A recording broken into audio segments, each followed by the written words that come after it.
Iglesia, vamos a la palabra del Señor. Estamos solucionando un problema técnico. Primera carta del apóstol Pablo a la iglesia en Tesalónica. Primera carta a los tesalonicenses. Capítulo 5. Cuando la tengas, por favor, me das un amén.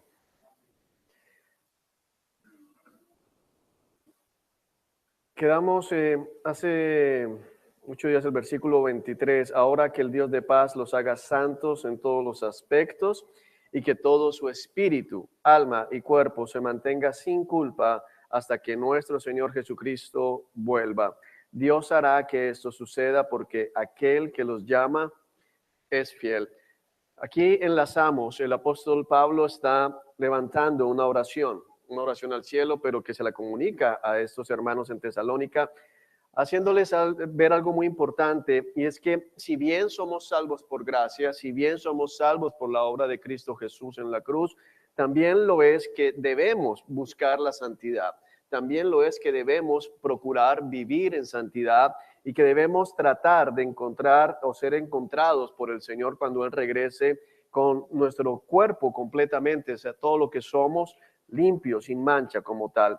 Pero viene nuevamente a reforzar algo fundamental. Si eso sucede, como esperamos que suceda, es porque Dios lo hace posible. Es decir, que sea lo que sea, no tenemos nunca nada de qué jactarnos. Tenemos que esforzarnos, tenemos que morir a nosotros mismos, tenemos que hacer todo lo que esté a nuestro alcance para hacer las cosas como a Dios le agrada, pero tenemos que recordar siempre que si logramos hacer eso es porque Dios lo hizo posible. Es uno de esos grandes misterios sobre los cuales la Escritura guarda silencio. No entendemos cómo al mismo tiempo hay una responsabilidad del hombre, la responsabilidad de esforzarnos en vivir en santidad, la responsabilidad de tomar la decisión y emprender la acción por hacer de nuestra vida algo conforme a la palabra de Dios, pero al mismo tiempo eso es posible en nuestra vida porque Dios lo hace. Es Dios el que permite que esto suceda y como lo dice acá, Dios hará. La palabra hará es una palabra que nos hace referencia a la creación también de Génesis, es decir, es Dios el que hace, es Dios el que permite que esto suceda. Y dice que lo hará porque nos ha llamado aquel que es fiel, aquel que no miente, aquel que no cambia y que ha prometido estar con nosotros hasta el fin de los tiempos, pero también que ha dicho, el que empezó la buena obra, la terminará. A esa fidelidad está haciendo referencia el Señor a través de Pablo. Dios empezó una obra en tu vida y Dios va a terminar esa obra en tu vida. Entonces me relajo y no hago nada. No, tú tienes que esforzarte, tú tienes que apartarte, tú tienes que velar porque realmente toda tu vida sea santa para el Señor, pero al mismo tiempo recordar que es el Espíritu Santo de Dios el que hace que todo eso sea posible. Entonces es importante que este concepto nos quede muy claro en nuestros corazones especialmente, pero también en nuestras mentes. Saber que hay una responsabilidad y seremos evaluados y seremos juzgados con base en esa responsabilidad, pero que al mismo tiempo no podemos jactarnos de nada porque es Dios quien lo ha hecho. Es importante entender, mira, no trates de racionalizarlo porque no lo vas a poder racionalizar. Bueno, ¿cómo así? Pero si lo hace el Señor, entonces ¿yo qué culpa tengo? Y si lo hice yo, ¿por qué no me dan el crédito? Bueno, ahí tienes que apelar más bien a Deuteronomio capítulo 29. Lo que ha sido revelado nos pertenece y lo que ha sido oculto le pertenece al Señor. ¿Cómo opera esto, amado hermano? La verdad no te lo puedo explicar. Y quien intente explicártelo realmente pues va a entrar más en un punto de necedad. Lo importante es comprender que las dos cosas están operando al mismo tiempo, al mismo nivel. Por eso nos habla de la responsabilidad, pero al mismo tiempo de la tranquilidad en que Dios lo hará. Hay una exhortación que viene a través de esta oración, pero al mismo tiempo un aliciente. Tranquilos, Dios lo va a hacer. Pero no es tranquilos, vuelvo a decir, de crúzate de brazos, tranquilo de ponte a ver cosas que no debes ver, tranquilo de, bueno, yo me voy para el bar y si el Señor no quiere que entre, el Señor hará algo en el camino para que yo no pueda entrar al bar voy a comprar el disfraz para el carnaval, pero si el Señor no quiere, el disfraz de pronto se pierde o se daña o alguna cosa sucede. No, amado hermano, no funciona de esa manera. Tú debes apartarte del mundo, buscar apartarte del mundo, pero al mismo tiempo confiar en que Dios lo va a hacer porque el que empezó la buena obra en ti, la va a terminar. Es una tranquilidad de salvación. Versículo 25, les recuerdo que pueden... por acá Gerson tiene comentario. Tiene un comentario. Este Dios habrá sido malentendido, me hace recordar el Antiguo Testamento cuando el sacerdote Eli responde algo similar. Dios hará, Dios sabrá, dice él. Pero, por ejemplo, el siguiente versículo que creo que va a leer, pide oración, y si llegásemos de pronto como a pensar de que, bueno, finalmente, ¿para qué orar si Dios hará? Entonces, yo creo que esta expresión es muy delicada, el hecho de malentenderla, de comprender que Dios hará es, bueno, ¿para qué orar o para qué hacer ciertas cosas que Dios va a hacer? Creo que es lo que está transmitiendo de nuestra responsabilidad delante del Señor en tener una vida santa, como dice la palabra. Así es. Es importante eso. La mala interpretación de este principio de que es Dios el que hará que esto suceda ha dado origen a una doctrina que yo realmente considero perversa y es el hipercalvinismo. Yo considero que es una doctrina realmente diabólica. El hipercalvinismo. ¿Qué es el hipercalvinismo? Personas que creen en la predestinación, pero que creen que como hay predestinación no hay que predicar, no hay que hacer absolutamente nada. Es decir, si Dios quiere que yo viva en santidad, Dios me va a hacer santo, o sea que yo no me preocupo por nada, yo voy a hacer lo que se me antoje porque finalmente Dios hará. No voy a predicar nunca porque finalmente si hay una lista, entonces yo para qué predico, o sea, el Señor lo salvará en su momento, como quiera, así sea en el último instante y ya. Entonces, no es una cuestión de quedarnos quietos, inmóviles, estáticos, porque somos responsables de nuestro crecimiento espiritual. Amén.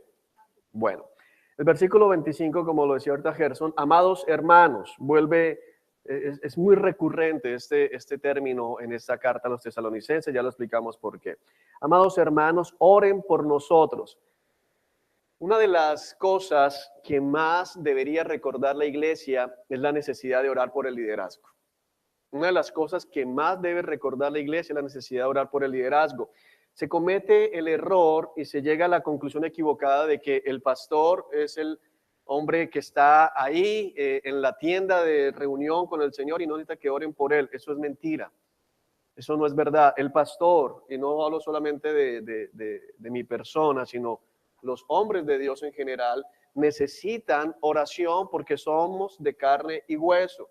Tenemos las mismas luchas, tenemos los mismos problemas, tenemos las mismas tentaciones, tenemos las mismas dificultades. Es decir que, y de hecho les puedo decir por experiencia propia que los pastores somos más tentados, somos más probados y tenemos mucha más lucha espiritual. Así que aquí vemos dos cosas. Primero, esa necesidad de recibir oración de parte de la iglesia, pero también vemos a Pablo en humildad. Es muy diferente a estos telepastores que se venden como, hay uno que a mí me llama mucho la atención aquí en la ciudad, que cuando hace un evento al año, pero la valla que él, porque le he visto varias vallas en la ciudad, él sale orando sobre Barranquilla, sí, o sea, como si fuera el Espíritu Santo.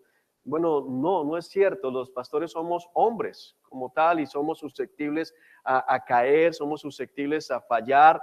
Por eso el Nuevo Testamento nos provee un sistema de liderazgo que es el que estamos apuntando en la iglesia y tratando de conformarlo, porque no podemos conformarlo porque sí, que es el gobierno plural, es decir, que no haya una sola persona, sino que haya una pluralidad de hombres que estén liderando la iglesia como pastores para que realmente el cuerpo sea edificado, pero no pastores de honorarios o como se conoce hoy pastores asociados, que eso no es bíblico. Pastor es pastor y con la misma autoridad y con todas las mismas situaciones.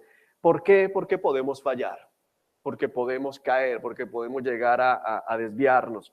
Así que Pablo, y es tremendo porque es Pablo, un hombre del cual se podría decir que era un hombre espiritual, un hombre lleno de la presencia del Señor, un hombre que conocía personalmente a Cristo, un hombre con experiencias espirituales tremendas. Sin embargo, el que dice, oren por nosotros porque necesitamos oración. Bueno, Pablo, ¿y por qué no oras tú por ti mismo? Sí, Pablo oraba, pero necesitaba y reconocía la importancia de la oración corporativa.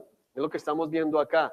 Sí, yo oro por mí, pero no, miren, es importante entender que la oración de la iglesia es muy poderosa.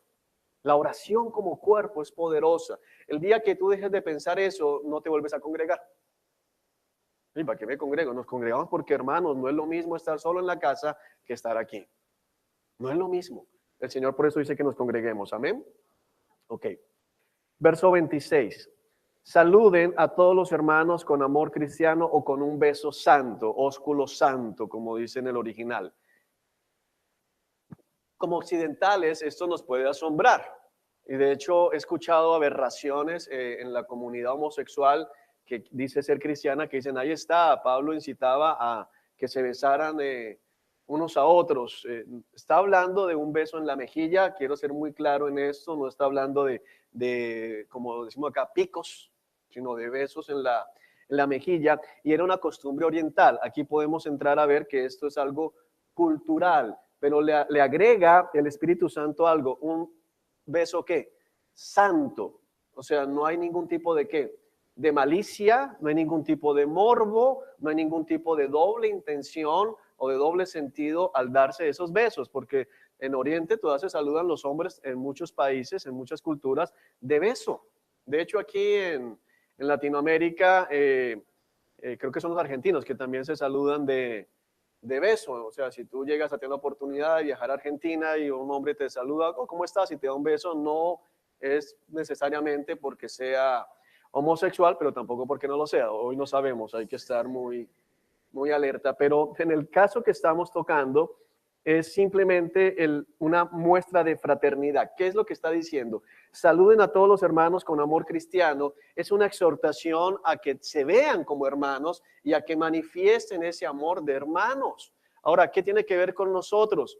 Nos saludamos como hermanos, el saludo de nosotros debe ser fraternal, debe haber alegría al vernos, debe haber alegría al encontrarnos, debe haber alegría al reunirnos. Esa es la exhortación, porque no necesitaban ellos recordarse lo del beso santo, necesitaban nada más recordar que eran ¿qué? Hermanos, y se saludaran ¿qué? A todos, saluden a todos los hermanos con amor cristiano.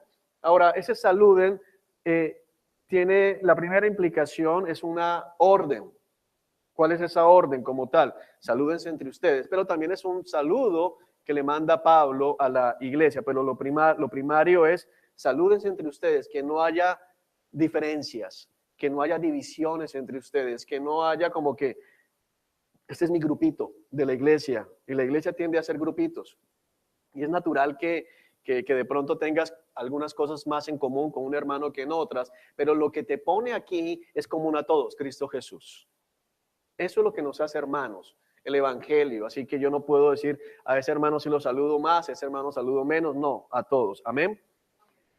Verso 27. Les ordeno. Mira, Pablo comienza a decir, les ordeno en el nombre del Señor que les lean esta carta a todos los demás hermanos. Hay coincidencia a nivel de interpretación en que cuando Pablo está diciendo esto, no está hablando únicamente de los hermanos de Tesalónica, porque lo más seguro era que cuando se leyera la carta estaban reunidos los hermanos de Tesalónica, sino que es una orden de enviar esa carta a las otras iglesias, que a la postre fue lo que sucedió con todas las cartas que componen el canon del Nuevo Testamento. Eran cartas leídas en todas las iglesias, aceptadas como apostólicas, aceptadas como inspiradas por el Espíritu Santo y que veían cómo transformaba la vida de todos aquellos que eran expuestos a la lectura de estas cartas. ¿Por qué es importante para nosotros este dato?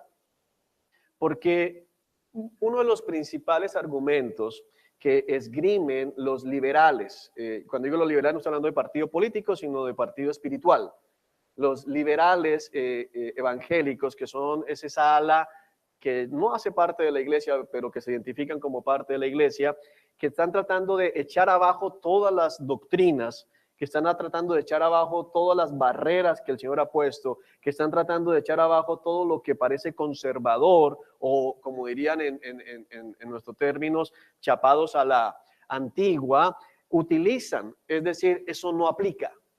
Eso no aplica. Eso era para la iglesia de Éfeso. Por ejemplo, cuando hablamos del pastorado femenino, dice, no, eso era para los corintios, porque los corintios eran terribles, que es una cosa chistosa porque ni siquiera investigan que Timoteo, cuando recibe la carta que lleva su nombre, no estaba pastoreando en Corintio, estaba pastoreando en Éfeso. Entonces ni siquiera era para los corintios.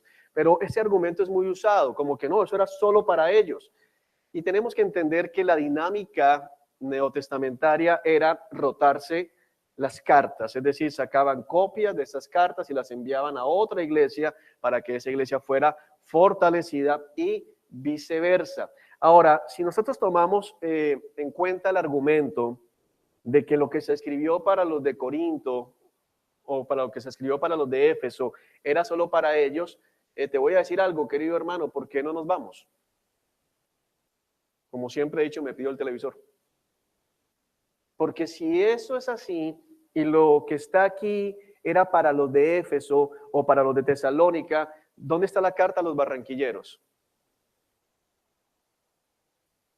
Bueno, vamos a ampliarla. ¿Dónde está la carta a los colombianos? Primera a los colombianos.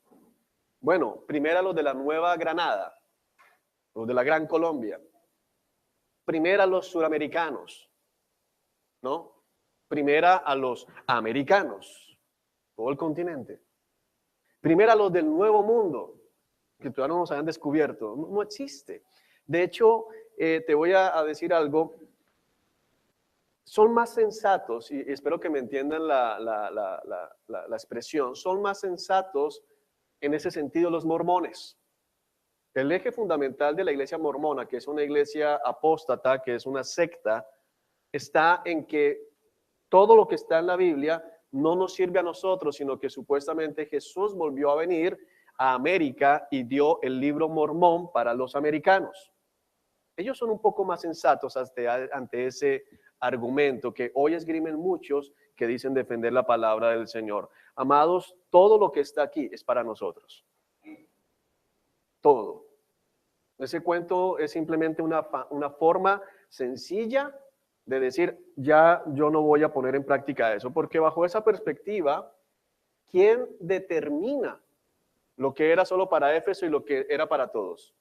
Te voy a decir, de acuerdo a esta lógica, que es una lógica bien extraña, lo determina mi corazón. El versículo 1 era para ellos, el versículo 2 para ellos, el 3, ese sí es para mí. Eso sí fue inspirado para mí. No, no puedes hacer, es un ejercicio loco. O sea, es un absurdo intelectual, espiritual, en todo sentido. Entonces aquí tenemos una orden, les ordeno. No fue que a Pablo se le ocurrió, oiga, eso quedó tan bonito, ¿por qué no la rotan? No, les ordeno, ¿y a quién cita Pablo?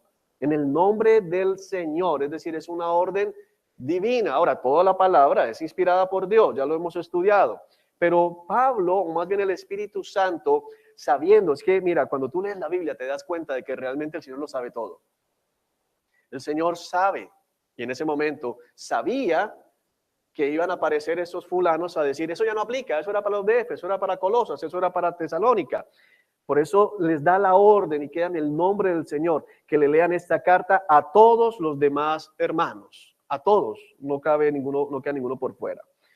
Versículo 28, que la gracia de nuestro Señor Jesucristo sea con ustedes, en ese sentido más, permanezca con ustedes. La gracia del Señor permanezca en ustedes, el favor del Señor, el amor del Señor, la bondad que hace referencia a la palabra gracia, ese favor inmerecido. Recordemos que gracia es un favor inmerecido. Recibir algo, recibir gracia es recibir algo que no merecemos. Amén.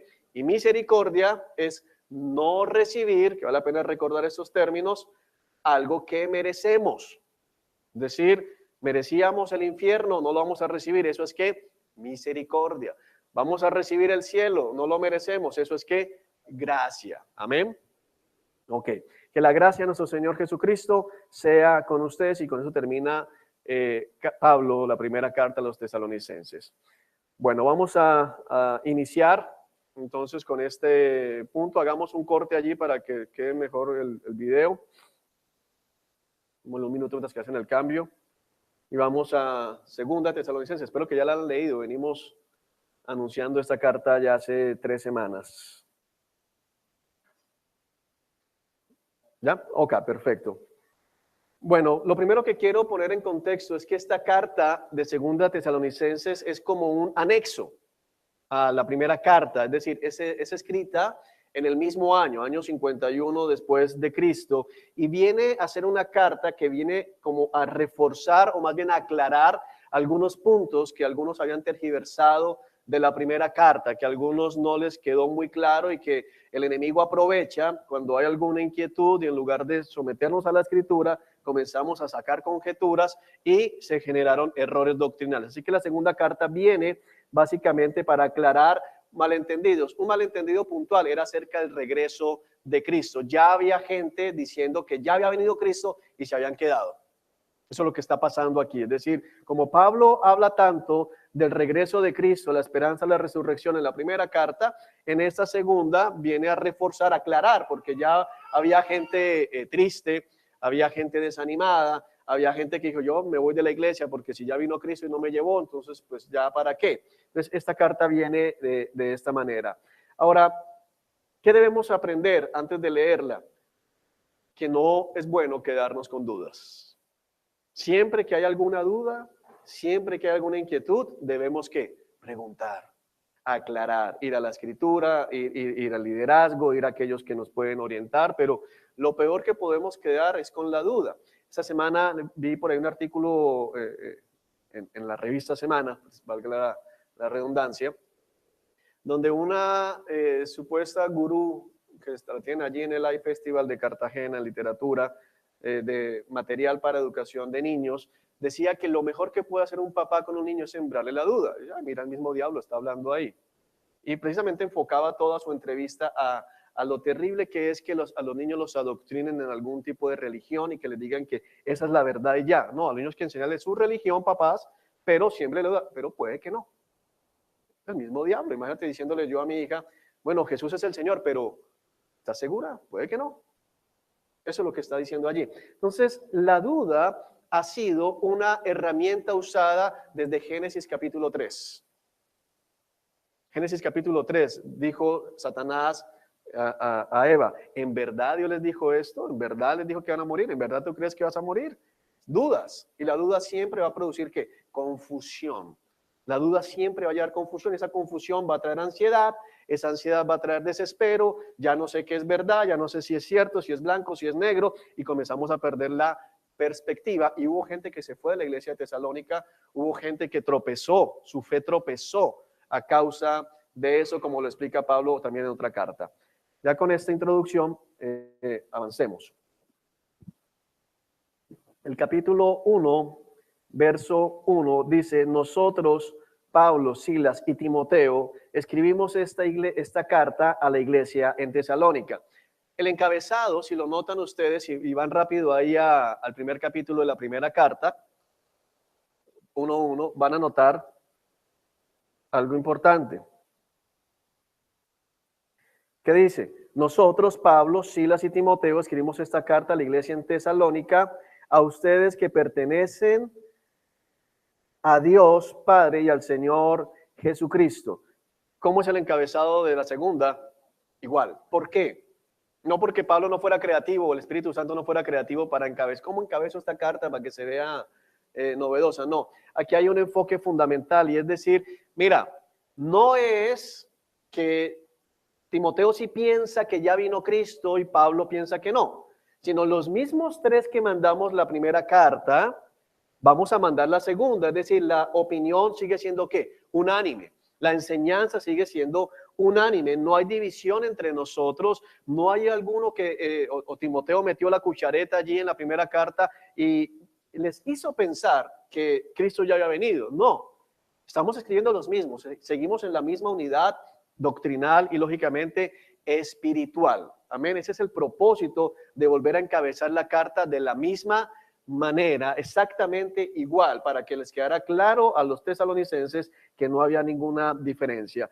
Vuelve a decir, esta carta va dirigida a quienes, a los que pertenecen a Dios nuestro Padre y al Señor Jesucristo. Volvemos a reforzar que eso no es que Jesús no sea Dios, sino que es una alusión a la Trinidad. Amén. Que Dios nuestro Padre y el Señor Jesucristo les den gracia y paz. Nuestro Padre y el Señor Jesucristo les den gracia y paz. Vuelve nuevamente el Señor a través de Pablo a pedir y a desear para la iglesia gracia y paz, que son básicamente el resultado del Evangelio. Amados hermanos, versículo 3. No podemos más que agradecerle a Dios por ustedes, porque su fe está floreciendo y el amor de unos por otros está creciendo. Mira qué hermoso esto que dice aquí Pablo. ¿Por qué? Varias cosas. Primero, sigue en la misma posición de amados hermanos. Les va a corregir porque se dejaron confundir, pero sin embargo vuelve a decirles, ¿lo seguimos qué? Amando. La corrección, cuando no es originada por el amor, no viene de parte de Dios. La corrección de Dios siempre viene de parte del amor de Dios. Y cuando yo corrijo a un hermano, debo corregirlo, ¿por qué? Porque le amo. Quien no corrige porque ama al hermano, sino porque este hermano es el que fastidia a la iglesia, ese hermano supuesto que corrige no tiene al Señor. Amados hermanos, no podemos más que agradecerle a Dios por ustedes. Pablo seguía orando por los tesalonicenses y le agradecía a Dios por los tesalonicenses. Es un principio hermoso que nosotros tenemos que recordar. Tenemos que agradecerle a Dios por los hermanos en la fe. Quiero que te hagas una pregunta, no me la respondas. ¿Con qué frecuencia le das gracias a Dios por los hermanos en la fe que te ha dado? ¿Con qué frecuencia le agradeces a Dios por esos hermanos? Aún voy a hacer más énfasis por aquellos que son los que Dios utiliza como instrumentos para pulirte. Porque el hombre, está escrito, se pule en el trato con el hombre. Y ese trato es choque, como piedras de río que van bajando juntas y van chocando. ¿Sabes? Ese hermano con el que más chocas, ese es hermano de más bendición para tu vida. No, ¿cómo se le ocurre? Pues sí, ese es el hermano de más bendición. El hermano que siempre está de acuerdo contigo es bendición. Pero el hermano al que tienes que esforzarte para amarlo, ese es el hermano de más bendición. Porque es el hermano que te hace vivir el evangelio. Ese es el hermano, yo digo, los hermanos que me van a dar la corona de gloria cuando llegue al cielo, esos hermanos son los de más bendición. Digo, porque la palabra dice que en Pedro que hay una corona de gloria para los pastores. Digo, bueno, gracias al Señor, hay ovejas que me van a permitir obtener esa corona, pero hay unos que han puesto bastantes flores allá. Hay unos que han aportado bastante para esa corona. Bueno, esos hermanos son los de más bendición, de acuerdo a la Escritura. Amén. Damos gracias por ustedes porque su fe está floreciendo. ¿Qué nos está transmitiendo aquí? La fe florece, significa que la fe está ¿qué? Creciendo, se está desarrollando. Y el término que utiliza el Espíritu Santo aquí de florecer es porque también es hermoso ese proceso. Es decir, no solamente es un proceso de crecimiento agreste, sino que es un proceso de crecimiento espiritual, y ese proceso de crecimiento espiritual es hermoso. El proceso de florecimiento es un proceso bonito. Por eso en los países donde hay estaciones, una de las estaciones más bonitas es la primavera, donde está todo ¿qué? Floreciendo. Se veía seco, se veía acabado y ahora está como volviendo a la vida, pareciera. El árbol no se murió en el invierno, pero pareciera estar muerto porque está completamente pelada las ramas. Cuando hay florecimiento en la primavera es un espectáculo muy hermoso. Ahora lo que está diciendo, su fe florece. Amados, la fe de la iglesia debe florecer. La fe de tu propia vida, en tu propia vida, debe florecer, es decir, debe ¿qué? Crecer, se debe desarrollar, debe comenzar a madurar, porque el proceso que tiene en mente aquí el apóstol Pablo de florecer es el proceso natural que vemos en biología, y después de la flor que viene, el fruto. Es decir, debe producir más adelante ¿qué? Fruto. Su fe está floreciendo, su fe está creciendo. Y el amor de unos por otros creciendo, es un resultado. ¿Cuál es el fruto? Si mi fe en Cristo crece, se tiene que ver también en un fruto. Ahora, el fruto que tiene en mente Pablo acá, ¿por qué es el del amor unos por otros? Porque fue con lo que cerró la primera carta. ¿Con qué orden terminó la primera carta o de qué estaba hablando? Salúdense unos a otros con amor fraterno. Salúdense unos a otros con amor cristiano, con ósculo santo, con un beso santo. Y luego viene y dice, vea, está aumentando el amor los unos por los otros. Es decir, veo resultado y está lógicamente hilando el final de la carta anterior con esta nueva carta. Veo que el amor de unos por otros crece y lógicamente eso es fruto. Lo que estaba, por eso habla inicialmente de florecimiento. No sé si es clara la ilustración. ¿Sí? Ok. Versículo 4. Con orgullo les contamos a las demás iglesias de Dios acerca de la constancia y la fidelidad de ustedes en todas las persecuciones y privaciones que están sufriendo. Lo primero que puede sorprender al lector desapercibido es, o sea que Pablo era un hombre orgulloso. Mira, y no solo Pablo, Silas y Timoteo, y no es que el orgullo es pecado, los orgullosos no van a entrar al reino de los cielos. Bueno, tienes que entender que este no es un orgullo jactancioso por ellos mismos, sino que es más como el sentimiento de satisfacción por lo que otros están haciendo. Es para entenderlo más fácil, voy a utilizar un antónimo, es decir, como que no me avergüenzo de ustedes. No sentimos vergüenza al reconocerlos, no sentimos vergüenza al contarle a los demás de ustedes. Entonces, en lugar de sentir vergüenza, sentimos ¿qué? Orgullo, pero no el orgullo pecaminoso. ¿Entiende eso? No el orgullo jactancioso, sino la alegría del buen testimonio, la alegría de, hermanos, ustedes vieran los de Tesalónica cómo han prevalecido, vieran los de Tesalónica cómo están, qué bien, nos alegra, o sea, nos sentimos llenos de alegría y de emoción al ver cómo esos hermanos han progresado en la fe. ¿Sí es clara la distinción? Que alguno va a pensar, bueno, yo tengo el orgullo de Pablo. No está, el orgullo como fruto, como manifestación de obra de la carne, es condenado por el Señor. Este es un orgullo completamente diferente. Bueno, les contamos a las demás iglesias de Dios acerca de la constancia y la fidelidad de ustedes en todas las persecuciones. ¿Para qué le contaba Pablo a las demás iglesias acerca de la constancia y la fidelidad de la iglesia de Tesalónica en medio de las persecuciones? ¿Para humillar a las otras iglesias? No, para animar a las otras iglesias. El testimonio cristiano anima. Nosotros debemos testificar, nosotros debemos contar de las buenas cosas que Dios está haciendo en otros hermanos, de las buenas cosas que Dios tal vez ha hecho en tu vida, porque el testimonio anima, el testimonio edifica, el testimonio consuela, el testimonio exhorta también, el testimonio es un arma también poderosa que Dios ha dotado o de la cual ha dotado a la iglesia. Les cuenta para decir, hermano, no se preocupen, mire, ustedes están sufriendo, los de Tesalónica también. Pero miren, están haciéndolo de esta manera, miren lo que está pasando. Entonces, por eso lo cuentan los demás. ¿Y de qué le habla? Les hemos hablado acerca de el dinero que han conseguido de las iglesias que han construido. No. ¿De qué les habla? De la constancia y de la fidelidad en medio de las persecuciones. Ahora, en medio de todas las persecuciones, no de algunas persecuciones, en medio de todas las persecuciones, esta iglesia había permanecido ¿qué? Fiel, constante y fiel. Mira, vuelvo a traer a colación lo que estuvimos estudiando al inicio de la primera carta a Tesalonicenses. Es que el modelo bíblico en la iglesia cristiana, los que eran modelos, no eran los que no tenían problemas, era al contrario. Los que tenían problemas, pero soportaban por la causa de Cristo. Amén. El modelo bíblico nunca ha sido el de Disneylandia. El evangelio de la prosperidad es un evangelio que nació en el corazón de Satanás, no proviene del Señor. Amén. Constancia y fidelidad en todas las persecuciones y privaciones que están sufriendo.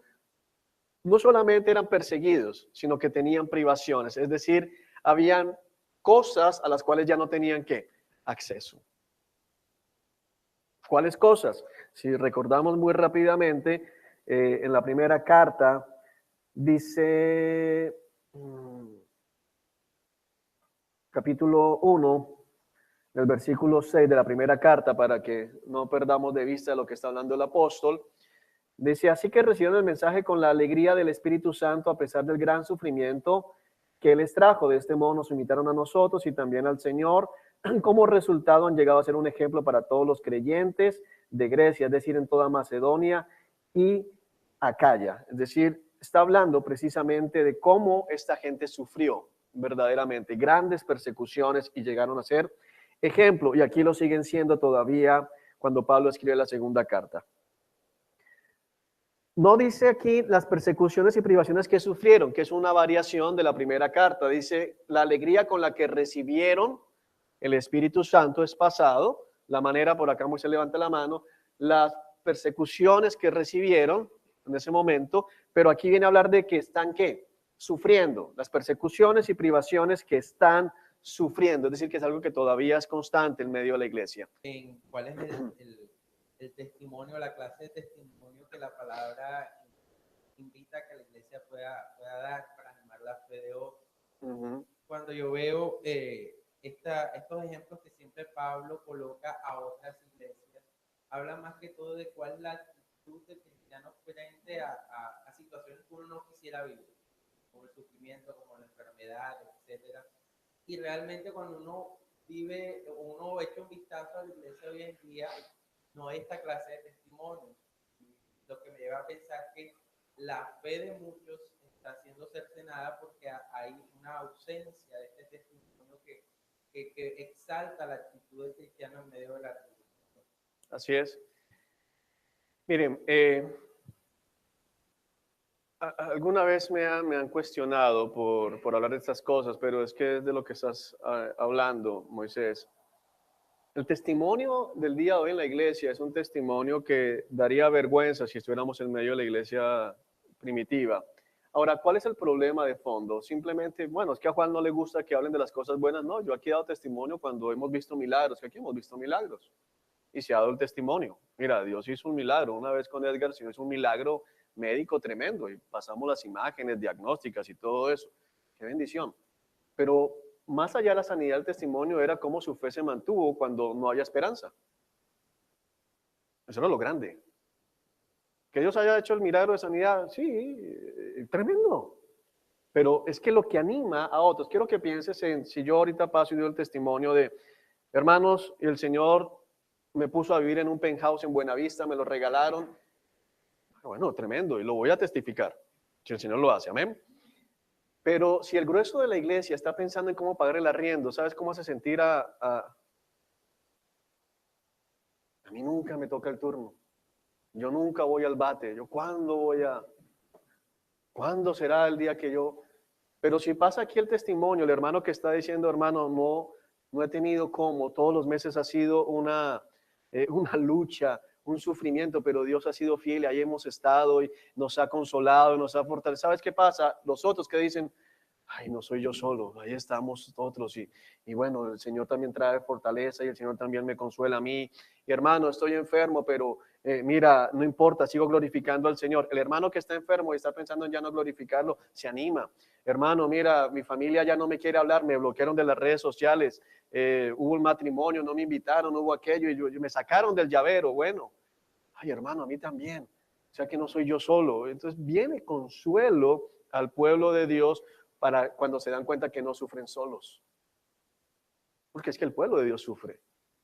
Nosotros sufrimos. Nosotros sufrimos. No, bueno, el verdadero pueblo, pero aún gente que no es del pueblo sufre también y se frustra ya.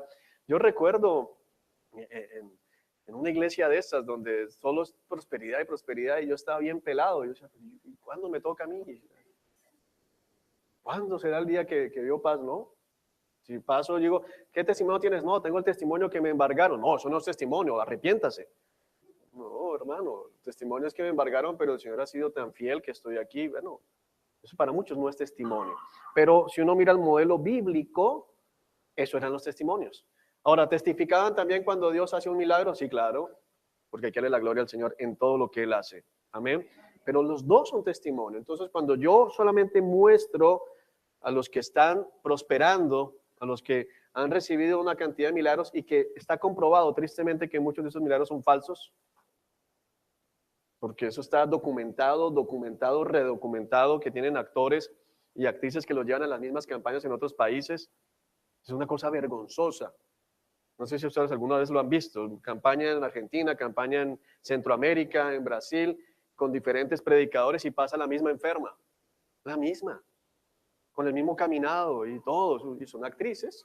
Van con plata, no tienen temor de ellos, les pagan bien y la gente cree. Pero no es así. Como siempre he dicho, si fueran tan usados, ¿por qué no van a los hospitales?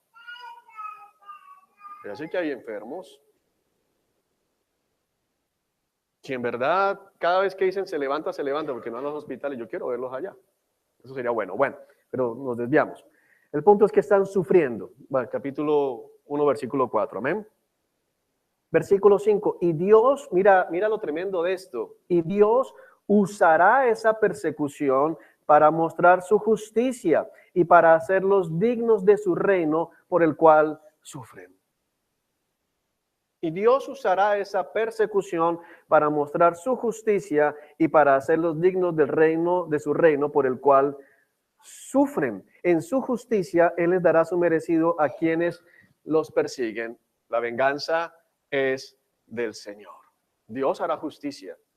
Tú no puedes olvidarte de eso. Dios hará justicia. ¿Pero cuándo? Pues, ojalá sea aquí para ver si hay arrepentimiento en ellos. Pero si no, cuando estén frente al trono blanco y sean arrojados al lago que arde con fuego y azufre. Pero de la justicia de Dios nadie se burla. Gálatas capítulo 6. Nadie se burla de la justicia de Dios. Pero mira lo tremendo, porque es que Dios usa la persecución, Dios usa el sufrimiento de la iglesia, pero no solo para poder después mostrar su justicia a aquellos que le persiguieron a su pueblo, sino para que la gente de la iglesia se haga digna del reino por el cual sufren. Es decir, la gente quiere entrar al reino de los cielos, pero no quiere imitar a Cristo. Cristo fue rechazado, Cristo fue perseguido. Nosotros no podemos esperar que el mundo que odió a nuestro rey nos ame a nosotros. Por eso dice, el mundo los va a aborrecer. Y cuando el mundo los aborrezca, no se extrañen. A mí me aborreció primero. Los echarán en la cárcel, los expulsarán de los concilios, los matarán. Todo eso, es que eso fue lo que anunció el Señor. Lo tremendo del Evangelio de la Prosperidad es que no sale de la Biblia. Sale de revelaciones, pero bíblicamente lo que Cristo dijo fue otra cosa. Y aquí vemos cómo, pero ¿por qué permite Dios la persecución de su iglesia? Bueno, aquí tienes una razón. Eso te hace digno de entrar. O sea que soy salvo por el sufrimiento. No. Volvemos a lo mismo. No. Pero el sufrir por Cristo te va haciendo ¿qué? Más digno, te dignifica, te hace partícipe de lo que tu Señor vivió. Amén. ¿Sí queda clase el concepto o alguien quiere que lo expliquemos más? Okay. Verso 6, ya lo vimos. Verso 7, y Dios les brindará descanso a ustedes que están siendo perseguidos y también a nosotros. Aleluya, ¿cuándo? El 2017 es el año del descanso. 2017 es el año en que vas a ser liberado de toda tu persecución. Bueno, este año no fue, entonces el 1 de enero estamos declarando el 2018 año en que va a acabar toda la persecución. Bueno, miremos qué dice el Señor. Y Dios les brindará descanso a ustedes que están siendo perseguidos y también a nosotros. Pablo no es loco, Pablo no dice yo quiero seguir sufriendo. ¿Qué dice Pablo? También quiero ¿qué? Descansar. Dios también me va a dar descanso a mí, a Silas, a Timoteo. ¿Cuándo? Cuando el Señor Jesús aparezca desde el cielo. Bueno, si alguien quiere hacer la pregunta, vamos a hacer el ejercicio. Juan, ¿hasta cuándo vamos a ser perseguidos como iglesia? ¿Hasta cuándo vamos a tener sufrimientos? ¿Cuándo van a pasar todos esos problemas? ¿Cuándo tendremos descanso? Cuando el Señor Jesucristo aparezca desde el cielo y venga por nosotros. O sea que si no viene durante toda mi vida, no van a acabar los sufrimientos, no va a acabar la persecución. La iglesia lleva 2000 años siendo perseguida. Y puede que tú declares y digas, bueno, yo no recibo esa palabra, yo no soy de esa generación, como me dijo hace un par de años un pastor. Me dijo, bueno, yo sé que soy celebra, pero yo no lo recibo, yo soy del otro lado, pero el año siguiente que le pasó fue bien terrible. Decía, bueno, ¿y dónde están todas esas promesas? Porque es que si eres de la iglesia, realmente tienes que entender que la iglesia es perseguida por causa de Cristo, no por causa tuya. Por causa de Cristo. ¿Por qué? Porque si Satanás, vamos a hacer este ejercicio, si Satanás gobierna en el corazón de todos los que no están en Cristo, es decir, de todos los que no son ¿qué? Miembros de la iglesia, si gobierna sus corazones, te van a odiar. ¿Por qué? Porque Satanás odia a Cristo. Esa es algo, una relación muy sencilla, muy fácil de hacer. Es lo que está diciendo. Pero amados, Pablo, ¿para qué dice esto? No para que se decepcionen. Puede que alguno diga, yo que soy tan jovencito, hubiera conocido al Señor a los 60, 70 y hubiera evitado tanto lío de Dios. No, esto es consuelo. Esto es consuelo. Esa palabra es de consuelo, no es de resignación. ¿Es de qué? De consuelo. Porque volvemos a entender que hay que interpretar la palabra completa y no significa resígnense al sufrimiento. Hay que orar porque traiga liberación el Señor. Hay que orar por tiempos de refrigerio. Hay que orar porque Dios traiga sanidad. Hay que orar porque Dios nos ayude con las finanzas. Hay que orar porque Dios nos mantenga en paz con todos. Amén. Pero tenemos que entender que hay sufrimiento. Pero hay un consuelo. ¿Y cuándo será ese consuelo? Cuando el Señor Jesús aparezca desde el cielo. Cuando Cristo Jesús venga, van a acabarse todos nuestros problemas. Hay consuelo para el pueblo de Dios. Ahora, cuando tú comienzas a entender esto, te das cuenta por qué en la iglesia primitiva había tanto deseo por el regreso de Cristo. Estoy leyendo ahorita el libro de los mártires, que está en la biblioteca de la iglesia. Pensé que alguien se lo ha llevado, no lo han llevado, lo estoy leyendo ahorita. El libro de los mártires de John Fox es un libro tremendo. De hecho, es un libro escrito hacia 1600. Y antes de que apareciera El progreso del peregrino, era el libro después de la Biblia más leído. Es un libro histórico, lo que es una crónica de los mártires de la iglesia. Unas cosas terribles, terribles. Leí acerca de esta mujer en el primer siglo, a la cual le ponían brasas calientes, le metían garfios en los costados para sacarle las costillas.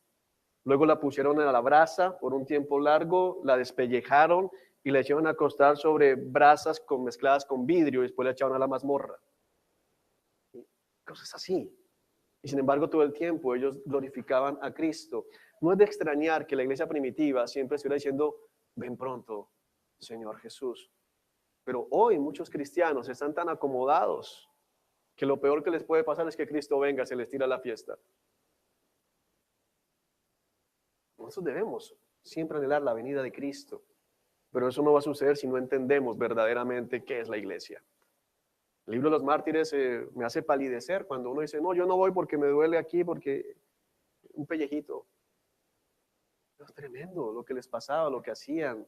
La sevicia del diablo detrás de todos estos torturadores era increíble, pero más increíble me parecía que hay una constante, y es que en muchas ejecuciones el verdugo se convertía en ese momento y terminaba fusilado, bueno, fusilado no, sino ejecutado al lado de quien iba a ser su víctima. O sea, veían la entereza y el Espíritu Santo estaba tan presente allí que sin que les predicaran se convertían. Era una cosa tremenda. El Espíritu Santo estaba tan presente en el momento del sufrimiento de su pueblo que el verdugo, después de estar arrancándole las costillas, soltaba el garfio y decía, Cristo es el Señor, es el único Dios. Y los demás, ¿qué? Al lado, mijo, dale. Una cosa increíble. La iglesia siempre ha crecido en persecución.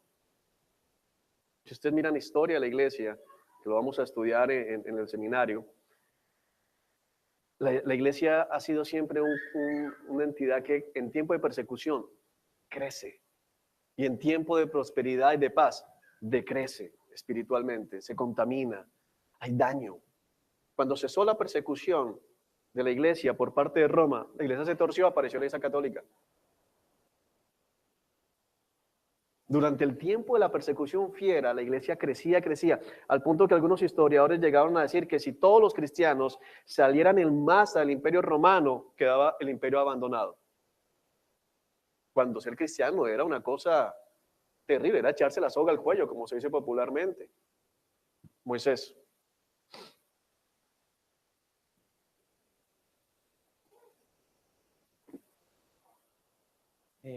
Bueno, esta historia de los mártires y muchas otras más que de pronto uno se asombra lo que ellos hacían, siempre debería llevarnos a recordar que ahí está actuando el Espíritu Santo en medio de ellos, porque, claro, la idea del sufrimiento, la idea de pronto, aunque uno no lo diga expresamente, sí lo puede percibir, uno lo puede pensar, que la venida de Cristo nos va a dañar la fiesta. Es una muestra de que realmente en mí de pronto el Espíritu Santo no está. Sí, total. El Espíritu Santo a mí me tiene que llevar a anhelar eso y tener la actitud correcta en medio de situaciones tan extremas como la que usted está mencionando. Es de entender que esa persona que fue puesta en las brasas, etcétera, en su carne jamás hubiese aguantado tanto sufrimiento. No. No es por el Espíritu Santo que lo lleva. Era algo sobrenatural. Era algo sobrenatural. De hecho, hay un testimonio que me impactó bastante de un hombre que capturaron y estaba siendo torturado. Y en medio de la tortura se echó para atrás y blasfemó a Cristo. Y una de las personas que estaba ahí, porque obligaban a gente también a ver las torturas, dijo: pobre infeliz, por un momento de refresco, una eternidad de sufrimiento. La cogieron, era una mujer, y de una vez al potro, que era uno de los sitios donde los despellejaban y les arrancaban las costillas, una cosa terrible. Pero es entender que por qué el Espíritu Santo permitía esto, porque se daba más gloria a Cristo al ver cómo estaban dispuestos a morir por él, y habían muchas conversiones después de las torturas. O sea, el propósito del enemigo era acabar la iglesia, pero lo que sucede era todo lo contrario, porque, hermanos, no hay mayor testimonio y que anime a alguien que verte sufriendo, pero en gozo. ¿Cómo puedes estar tranquilo? Es normal que alguien que todo está bien esté tranquilo, pero que alguien que esté mal esté tranquilo. ¿Cómo? ¿Cómo puede ser? Explícame eso. Eso no puede ser normal. ¿Qué hay? ¿Qué es lo que hay de raro allí? ¿Por qué tú no estás jalándote el pelo?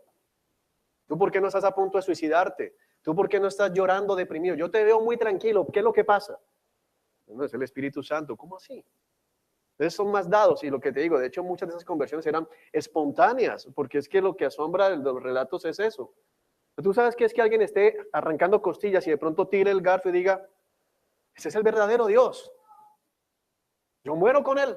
Es una cosa increíble, increíble, increíble. Es una cosa, porque una cosa es cuando tú ves el que, y yo me hice cristiano y inmediatamente me dieron la visa y viajé y conocí toda Europa y todo eso. Yo también. Yo me hago cristiano, pero realmente son cristianos. Porque ese decía: voy a ser cristiano sabiendo lo que inmediatamente ¿qué? Venía.